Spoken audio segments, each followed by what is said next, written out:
예, 안녕하세요. KT 광고사업팀 손정호라고 합니다.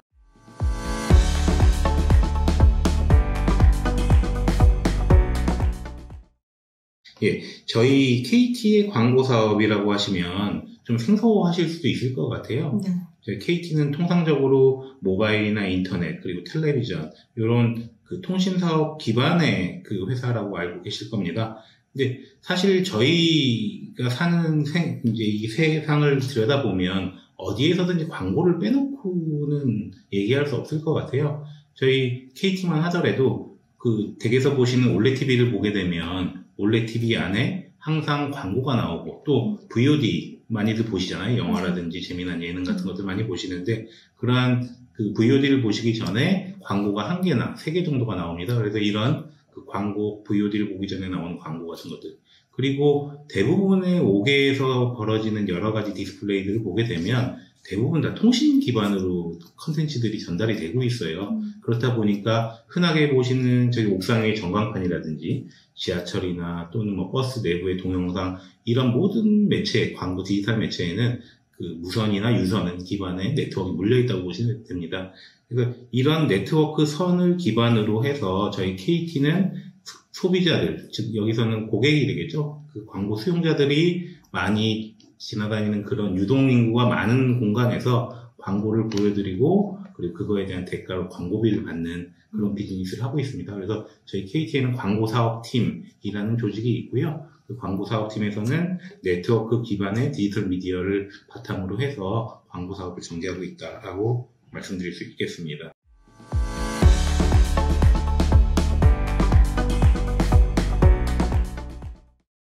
그런 대표적인 매체들로 보면 좀 전에 말씀드렸던 방송 광고라든지 또는 뭐 저희 최근에 굉장히 인기가 많습니다.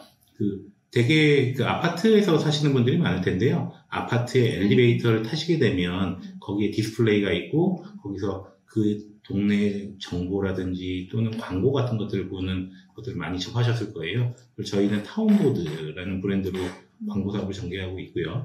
그 다음에 이제 서울에 있는 지하철 중에서도 강남역부터 광교역까지 가고 있는 신분당선 노선이 있습니다. 이제 내년도면은 신논현역까지 그 연장이 될 텐데요. 그 신분당선 노선의 역사와 차량에 있는 광고들을 또 저희가 광고 사업을 진행하고 있고요. 그리고 서울 시내에 서울시와 계약을 맺고 가로변 버스 쉘터라는 그 서울 시내에 약 한 5,000면 정도의 광고면이 있어요. 그 중에서 약 한 5% 정도가 디지털로 되어 있는데 그런 광고 사업도 전개를 하고 있습니다. 그래서 5개 매체는 크게 그 3가지 정도 하고 있다고 말씀드릴 수 있습니다. 저희가 아까 5,000면이라고 말씀드렸는데요. 그 중에서 유동인구가 많은, 왜냐하면 아무래도 아직까지는 디지털 미디어를 설치하는 게 투자비가 많이 듭니다. 그렇다 보니까 유동인구가 많은 강남 지역 중심으로 버스 쉘터 중에서는 디지털을 전환을 했고요. 그러한 매체들을 기반으로 해서 디지털 5개 광고 사업을 전개하고 있습니다.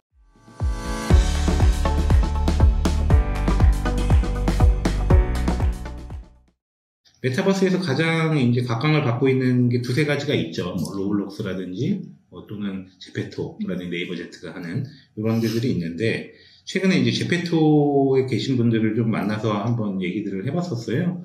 그래서 그쪽은 그쪽대로 메타버스라는 세계에 대해서는 굉장히 이해도가 높지만 실질적인 오프라인의 어떤 광고라든지 영상이라든지 이런 그 세계에 대해서는 사실 무지합니다. 저희 마찬가지로 사업적인 측면에서 볼 때 저희는 뭐 신분당선이다, 뭐 아파트 엘리베이터다 이런 얘기를 많이 드렸지만 이런 어떻게 보면 서로 보완제 역할을 할 수 있는 양쪽의 플레이어들이 만난다면 새로운 메타버스의 화두들도 만들 수 있지 않을까 생각을 했고요. 그래서 그런 차원에서 그때 당시에 나왔던 얘기들은 이제 이런 얘기들이었어요. 저희 방금 제가 말씀드렸듯이 저희가 진행하고 있는 오프라인 상에서의 어떤 다양한 디지털 미디어 사업을 얘기를 하니 그쪽에서 또 메타버스에 뭐 예를 들자면 이런 겁니다. 저희는 신분당선이라는 광고 사업을 해요. 그리고 강남역에 굉장히 많은 젊은 친구들이 MZ세대라고 하죠. MZ세대들이 왔다 갔다 하고 있고 이런 오프라인의 유동인구를 메타버스로 유입시키고 또는 메타버스 상에 있는 이런 그 유동인구를 오프라인의 강남역이나 판교역으로 유입시키고 그렇다면 그 안에서 무언가의 뭐 좀 화학작용 같은 것들 이제 이런 게 있지 않을까 이런 생각까지는 하고 있어요. 이런 것들이 지금 사실은 초기 단계에서들 많이 추진을 하고 있는 것 같아요. 예를 들자면 저희 KT만 하더라도 KT 위즈가 이제 수원야구장이 홈구장인데 제페토상에서 그런 수원구장을 뭐 구현을 해놨다든지 또는 뭐 CU 편의점이 제페토상에서 그런 편의점 사업자로서 무언가를 한다든지 또는 최근에 구찌든가요, 샤넬이든가요, 뭐 그런 이제 럭셔리 브랜드들도 제페토상에서 뭐 그래서 아직은 되게 1차원적인 오프라인을 메타버스로 이식했다든지 또는 메타버스에 있는 것들을 온라인을 오프라인으로 끄집어낸 이제 이런 1차원적인 거긴 해요. 근데 이런 거라도 하는 게 좀 뭔가 다음 것들을 위한 화두들을 계속 만들어낼 수 있지 않을까 하는 생각에서 강남역을 저희는 메타버스 그 제페토상으로 이식하는 것에 대해서 아이데이션을 하고 있습니다. 그래서 이런 게 이제 어떤 좀 새로운 화두들을 또 만들기를 바래요. 그리고 이제 저희 KT에는 공중전화 박스라는 그 시설물들이 있어요. 저희 KT 그룹사인 KT 링커스가 하는 사업인데 공중전화 박스라는 것이 어떻게 보면은 지금 이 휴대폰이나 스마트폰이 진짜 이렇게 대중화되기 전까지는 굉장히 커뮤니케이션의 어떤 창구로서 상징적인 역할을 수행을 했었습니다. 그래서 이런 것들을 좀 새롭게 메타버스로의 어떤 진입로, 그러니까 영화상에서 보면 뭐 아실지 모르겠어요. 옛날 영화이기 때문에 뭐 매트릭스라든지 엑설런트 어드벤처 뭐 이런 영화에서 공중전화가 어떤 새로운 관문의 역할을 합니다. 뭐 차원의 이동을 한다든지, 뭐 또는 새로운 세상으로 가는 이런 관문 역할을 했던 상징적인 장소이긴 한데요. 그래서 이런 공중전화 박스를 활용해서 메타버스로 무언가 꾸밀 수 있지 않을까. 뭐 메타버스의 어떤 그런 사상들을 공중전화 박스에서 구현할 수 있지 않을까 하는 아이디어를 가지고 뭐 올해 하반기, 내년 초 정도에 뭔가 메타버스, 오프라인 쪽의 디지털 미디어 이런 쪽으로 구현을 해보려고 아이디어를 내고 있습니다.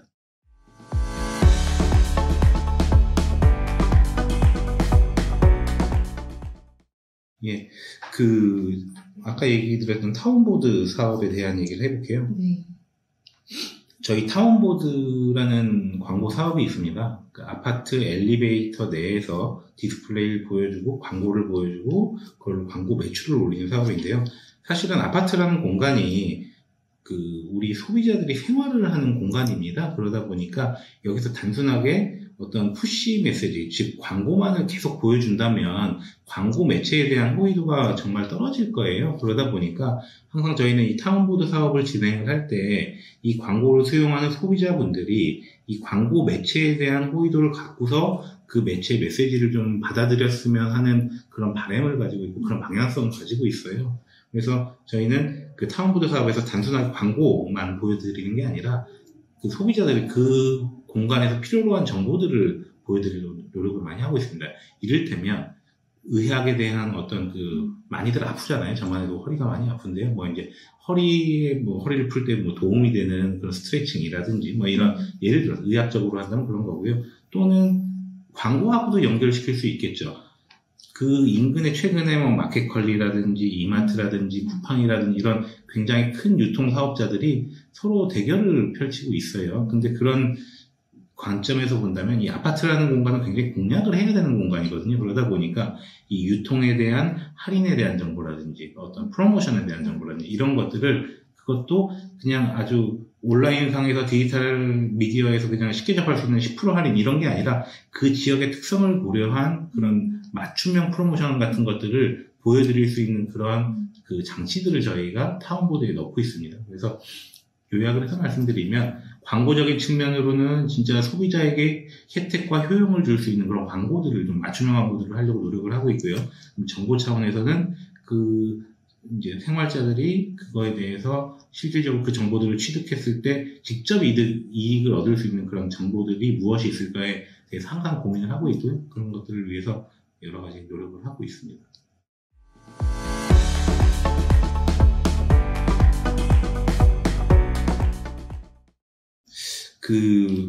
한국의 5개 광고 그리고 또 특화시켜서 디지털 5개 광고라고 한다면 어떻게 보면은 되게 더디게 변한 것 같긴 하지만 돌아보면 불과 10년 정도 사이에 굉장히 많은 변화들이 있었어요. 그 변화의 배경에는 하드웨어, 소프트웨어의 발전이 당연히 그 바탕일 것이다라고 생각을 합니다. 그래서 하드웨어라고 한다면 저희가 직접 소비자와 접점해서 보여지는 그런 디스플레이, 어떤 가격적인 측면이나 그 해상도라든지 뭐 여러 가지 선명도 이런 것들이 굉장히 비약적으로 발전을 했고요. 또 그런 것들을 이제 손쉽게 보여줄 수 있는 그 바탕이 된 소프트웨어들, 그래서 어떤 CMS라고 얘기되는 컨텐츠를 매니징할 수 있는 그런 소프트웨어 같은 것들의 발전이 바탕이 되었을 거다라고 생각을 해요. 그리고 뭐 첨언하자면 저희 통신 5G라든지 이건 진짜 그 대량의 데이터들을 짧은 시간에 전송시킬 수 있는 그런 통신의 발달, 이런 것들이 배경이 될 거라고 생각하는데요. 그러한 하드웨어나 소프트웨어나 통신, 이런 쪽에만 오리엔티드 되어 있다라는 느낌을 갖고 있어요. 이제 현업에서 일을 하다 보면. 근데 최근에 해외 같은 경우, 뭐 북미라든지 이런 것들을 보면 플랫폼 기반으로, 데이터 기반의 플랫폼 기반으로 사업이 빠르게 바뀌고 있는 걸 느낍니다. 하다못해 저희가 매일 접하고 있는 유튜브라든지 페이스북이라든지 이런 것들을 보면 그 미디어를 접하는 이제 수용자들을 분석을 해서 그 수용자들에게 맞춤형으로 어떤 컨텐츠라든지 광고라든지를 보여주고 있거든요. 하지만 저희 디지털 우회 광고는 뭐 선명도라든지 뭐 전송 속도라든지 이런 건 비약적으로 발전을 했지만 그런 수용적인 측면에서 볼 때는 아직도 10년 전과 다를 바가 없는 것 같아요. 그냥 강남 쪽에는 젊은 친구들이 많겠지. 뭐 홍대에도 마찬가지고, 뭐 어디는 뭐 청담동에는 뭐 구매량 높은 타겟이지만 이제 이 정도의 수준의 타겟팅이거든요. 그래서 데이터 기반으로 소비자를 분석할 수 있기 위해서는 나라에서 또는 뭐 어떤 책임 있는 기관에서 데이터 마켓들을 많이 만들어야 될 것 같다는 생각을 해요. 그리고 또 이런 데이터들을 가지고 분석을 하고 그거에 대해서 뭐 부가가치를 창출할 수 있도록 회사들이 이 데이터에 대한 그 접근과 그거에 대한 가공을 지금은 굉장히 데이터 3법이라든지 이런 걸로 완화시켜준다고는 하고 있지만 여전히 좀 빅데이터 기반의 사업들에 대해서 활성화라든지 이런 것들을 굉장히 나라 차원에서 많이 얘기를 하고 있지만 막상 그것들을 가지고 무언가 사업을 뭐 벌이려고 한다면 굉장히 많은 허들들이 있어요. 그래서 이런 데이터에 대한 접근과 가공에 대한 어떤 그런 허들들을 좀 뭐 샌드박스 형식이라 하더라도 그런 식으로라도 뭔가 완화시켜 줄 수 있는 이런 것들이 좀 있었으면 좋겠습니다. 그래서 그런 것들이 된다면 이 플랫폼 기반으로 그 디지털 OOH에서 소비자들을 분석을 해서 맞춤형 정보를 제공하는 이런 어떤 흐름이 빨리 만들어져야지 저희도 다른 미디어만큼의 어떤 효과들을 그 소비자나 사업자들이 얻어갈 수 있을 것이다 라고 생각을 합니다. 모바일로 할 경우에는 여러 가지 API라고 하죠. 쉽게 어떤 그 정보나 이런 데이터 풀에서 연동을 통해서 자기들의 사업에 도움이 될 수 있게끔 가공하는 것들이 가능해요. 근데 이제 우리나라에서도 통계청이나 이런 데 보면 다양한 API들을 제공을 하고 있습니다. 하지만 막상 거기서 쓰려고 하면 또 쓸만한 API가 없어요. 그러니까 이런 것들에 대해서 사업자들이 계속적으로 문제 제기를 하고 또는 요청을 하지만 그런 것들이 현업에서 돌아가는 이런 속도에 못 미치고 있는 게 현실이거든요. 그러니까 그런 부분에 대해서 좀 과감한 투자 그리고 과감한 좀 규제에 대한 그 완화 이런 것들이 필요할 것이다 라고 생각을 합니다.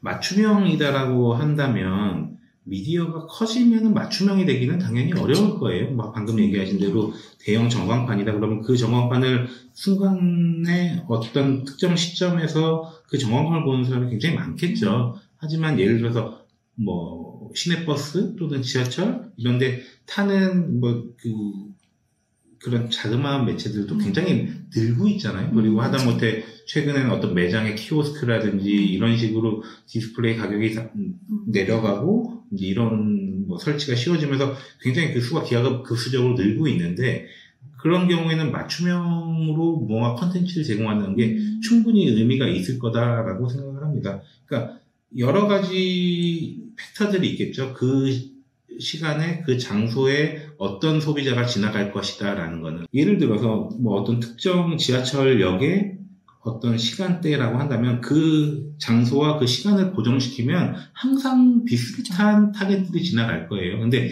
그거에 대한 더 뎁스 있게 어떤 컨텐츠를 맞춤형으로 하기 위해서는 데이터가 많으면 많을수록 좋거든요. 그리고 이것들을 가지고 저희가 그런 데이터가 없다면 직관적으로 사실 생각할 수밖에 없어요. 그럼 그걸 할 때 설득이 받는 입장에서 보면 그건 이제 단순한 당신의 직관 아닙니까? 이렇게 이제 공격당할 수도 있거든요. 그게 아니라 데이터 기반으로 해서 이 시간대 이 장소에서는 이런 타겟이 이런 소비자분이 많이 지나다니고 있습니다라고 명확하게 데이터 기반으로 보여줄 수 있다면 그것이 요즘에 그 매체의 가치를 높이는 가장 큰 팩터라고 생각을 합니다. 오늘 데코레이션이라는 주제를 가지고 얘기를 했습니다. 그래서 굉장히 새롭고 또 그 최근에 어떤 이 디지털 OH가 어떠한 역할을 해야 되는지에 대해서 적확하게 표현한 용어라고 생각을 해요. 그 테크 기반으로 어떤 우리 세상을 아름답게 꾸밀 수 있는 이런 디지털 OH, 디지털 미디어가 되기를 바랍니다. 예, 손용호였습니다.